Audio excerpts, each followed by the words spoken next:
आप सभी का स्वागत है नोटबुक टीवी के एक नए एपिसोड में। नोटबुक टीवी आप तक एजुकेशन से जुड़े सभी ताज़ा खबरों को पहुंचा देता है। तो अगर आप लोग नए हो चैनल में, जल्दी से जाके सब्सक्राइब करो चैनल को। तो चलिए बढ़ते हैं अपने बुलेटिन की ओर। तो यूनियन कैबिनेट ने अप्रूव कर दिया है इंडिया के नए एजुकेशन पॉलिसी को। इस पॉलिसी के अकॉर्डिंग बहुत सारे चेंजेस एंड रिफॉर्म्स इंट्रोड्यूस किए जाएंगे एजुकेशन सिस्टम में। इनफैक्ट जो पूरा एजुकेशन सिस्टम है वो चेंज होने वाला है और 34 इयर्स के बाद कुछ ऐसा होगा, यानी कि 34 इयर्स के बाद कोई चेंज लाया गया है एजुकेशन पॉलिसी, एजुकेशन सिस्टम में। तो आज हम इस वीडियो में इस नए पॉलिसी के कुछ इंपॉर्टेंट पॉइंट्स के बारे में डिस्कस करेंगे। और अगर आपको पूरा पीडीएफ पढ़ना है, यानी कि आपको अगर पूरा पॉलिसी पढ़ना है जो कि गवर्नमेंट ने रिलीज़ करा है, एक 30+ पेज का पीडीएफ फाइल है, उसका लिंक आपको डिस्क्रिप्शन में मिल जाएगा। आप वहाँ से जाके आराम से पढ़ सकते हो। बहुत ही सिंपल शब्दों में लिखा गया है, आपको सारे पॉइंट्स समझ में आ जाएंगे। तो जो सबसे पहला चेंज इंट्रोड्यूस करा है नेशनल एजुकेशन पॉलिसी ने, वो है कि एजुकेशन मिनिस्ट्री के नाम को बदला गया है फ्रॉम एमएचआरडी यानी कि ministry of human resource development to ministry of education, यानी कि अब आप एजुकेशन मिनिस्ट्री को मिनिस्ट्री ऑफ एजुकेशन के नाम से ही जानेंगे। बात करें स्कूल एजुकेशन की, तो स्कूल एजुकेशन में जो सबसे पहला रिफॉर्म इंट्रोड्यूस किया गया है वो है उसके करिकुलम स्ट्रक्चर में।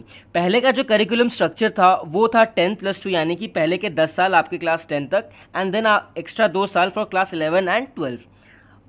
अब इसे चेंज कर दिया गया है फ्रॉम 10+2 टू 5+3+3+4।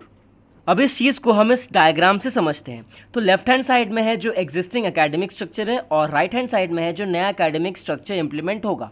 इस नए एकेडमिक स्ट्रक्चर के जो इनिशियल 5 इयर्स है उसे हम जानेंगे एज फाउंडेशनल स्टेज। अब इस फाउंडेशनल स्टेज के जो इनिशियल 3 इयर्स है it will be dedicated for anganwadi और प्री स्कूल एंड इस पहले 3 साल में स्टूडेंट्स फ्रॉम एज 3 to 6 जाएंगे और अगले 2 साल होंगे फॉर क्लासेस 1 and 2 और स्टूडेंट्स ऑफ एज 6 to 8 इस अगले 2 साल में पार्टिसिपेट करेंगे। यानी कि बात करें पहले 5 साल की, तो जो पहले इनिशियल 5 इयर्स है it will be from pre school to class 2 और बात करें एज की तो स्टूडेंट्स ऑफ एज 3 to 8 इस पहले 5 साल में पार्टिसिपेट करेंगे।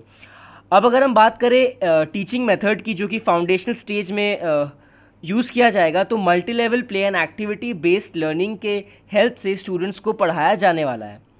अब आते हैं नेक्स्ट स्टेज में जो कि प्रेपरेटरी स्टेज है and it will last for 3 years. इस 3 साल में क्लासेस 3 to 5 आते हैं और students of age 8 to 11 can be a part of this preparatory stage. बात करें इस स्टेज के टीचिंग मेथड के बारे में, तो plays, discoveries, activity based and interactive classroom learning के हेल्प से स्टूडेंट्स को टीचिंग प्रोवाइड किया जाएगा।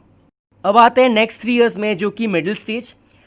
ये 3 साल में क्लासेस 6 to 8 आते हैं and students of age 11 to 14 belong करते हैं। इस स्टेज में science, mathematics, arts, social science and humanities जैसे सब्जेक्ट्स में नॉलेज प्रोवाइड किया जाता है। अब आते हैं अपने फाइनल 4 इयर्स में जो कि है सेकेंडरी स्टेज। इस स्टेज में classes 9 to 12 and students of age 14 to 18 आते हैं। अब इस स्टेज में multidisciplinary study, greater critical thinking, flexibility and students choice of subjects provide किया जाता है।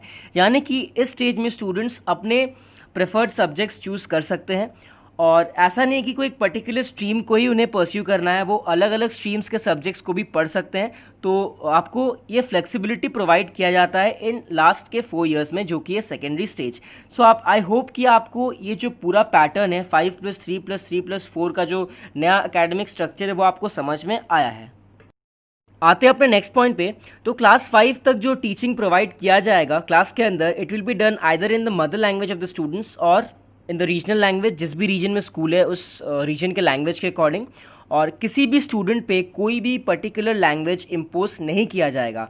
स्टूडेंट्स कोई भी लैंग्वेज यूज़ कर सकते हैं। आते हैं अपने नेक्स्ट पॉइंट पे। क्लास 6 से वोकेशनल एजुकेशन प्रोवाइड किया जाएगा, साथ ही साथ इंटर्नशिप्स भी ऑफर किए जाएंगे। यानी कि क्लास 6 से आपको ऐसा एजुकेशन प्रोवाइड किया जाएगा जो कि आपके नियर फ्यूचर में जो भी आप प्रोफेशन टेकअप करते हो उससे रिलेटेड हो और साथ ही साथ आपको अपने रेस्पेक्टिव फील्ड में इंटर्नशिप्स यानी कि ट्रेनिंग प्रोवाइड किया जाएगा। आते हैं नेक्स्ट पॉइंट पे। क्लास 10th एंड 12th के बोर्ड एग्जाम्स को ईजी बना दिया जाएगा और स्टूडेंट्स को उनके कोर नॉलेज के बेसिस पे टेस्ट किया जाएगा। New accreditation framework and regulatory body setup किया जाएगा इंडिया के सारे स्कूल्स के लिए, चाहे वो पब्लिक हो या प्राइवेट। यानी कि इंडिया के सारे स्कूल्स को एक सिंगल बॉडी गवर्न या रेगुलेट करेगा।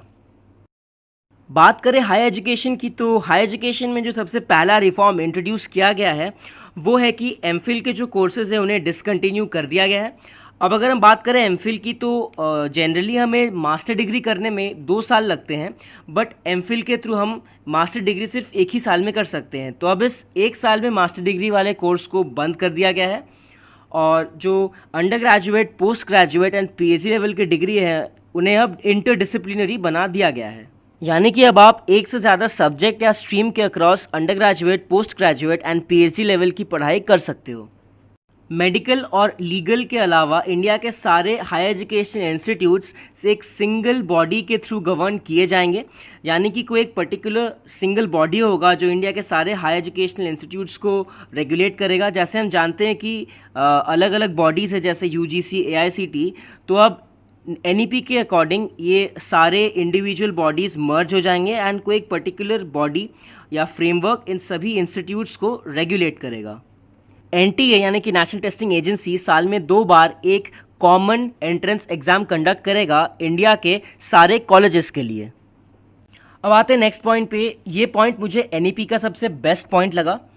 तो mid term drop out students को अब क्रेडिट दिया जाएगा from the respective colleges with an option to complete the degree after a break. यानी कि अगर आप अपने 2nd या 3rd ईयर में कॉलेज से ड्रॉप ले लेते हो तो आपको आपके तब तक के परफॉर्मेंस के बेसिस पे कुछ क्रेडिट्स दिया जाएगा और आपको एक ऑप्शन दिया जाएगा कि आप कुछ साल या कुछ महीने के ब्रेक के बाद वापस आके अपना जो कोर्स है उसे रिज्यूम करके अपना डिग्री कंप्लीट कर सकते हैं। तो एनईपी ने एक प्रपोजल रखा है to cap the fee charged by the private institutes of high education. यानी कि आपको अपने कॉलेजेस के फी स्ट्रक्चर में भी बहुत उतार चढ़ाव दिखेगा, specially in the fee structure of private institutes. तो ये थे कुछ important points from the new education policy जिसे यूनियन कैबिनेट ने एक थम्स अप दे दिया है और ये बहुत जल्द ही इम्प्लीमेंट होने वाला है एजुकेशन सिस्टम में। काफ़ी सालों के बाद आफ्टर 34 ईयर्स कोई चेंज इंट्रोड्यूस किया गया है। इनफैक्ट ये तो कोई एक स्मॉल चेंज नहीं है, it is a complete change of the education system. नाम भी चेंज हो गया, सारे रूल्स जो पैटर्न है वो सारे चेंज हो गए हैं। तो अब देखना ये कैसे इसे इम्प्लीमेंट करते हैं। और अगर आप मुझसे पूछोगे कि आपको कैसा लगा, सो I would say it's a 50-50, क्योंकि कुछ ऐसे पॉइंट्स हैं जो कि बहुत ही अच्छे हैं और ऑन दी अदर हैंड कुछ ऐसे पॉइंट्स हैं जिनके कोई मतलब नहीं है। पर अगर ओवरऑल देखें तो इट्स अ पॉजिटिव मूव, क्योंकि एजुकेशन सिस्टम में चेंजेस इंट्रोड्यूस करना बहुत ही इंपॉर्टेंट है, नहीं तो पूरा सिस्टम प्रेडिक्टेबल और मोनोटोनस बन जाता है। तो ये थे कुछ इंपॉर्टेंट पॉइंट्स जो मैंने आपको सेलेक्ट करके बताया है। अगर आपको पूरा पीडीएफ पढ़ना है जो कि गवर्नमेंट ने रिलीज़ करा है, उसका लिंक आपको डिस्क्रिप्शन में मिल जाएगा, आप आराम से जाके वहाँ पढ़ सकते हो। तो आज के एपिसोड में इतना ही। आपका जो भी ओपिनियन है इस नए पॉलिसी के बारे में नीचे मुझे कमेंट करके बताओ। तो चलो यार, मिलते हैं अगले एपिसोड में। तब तक के लिए इस वीडियो को लाइक, शेयर और कमेंट कर देना और चैनल को सब्सक्राइब कर लेना।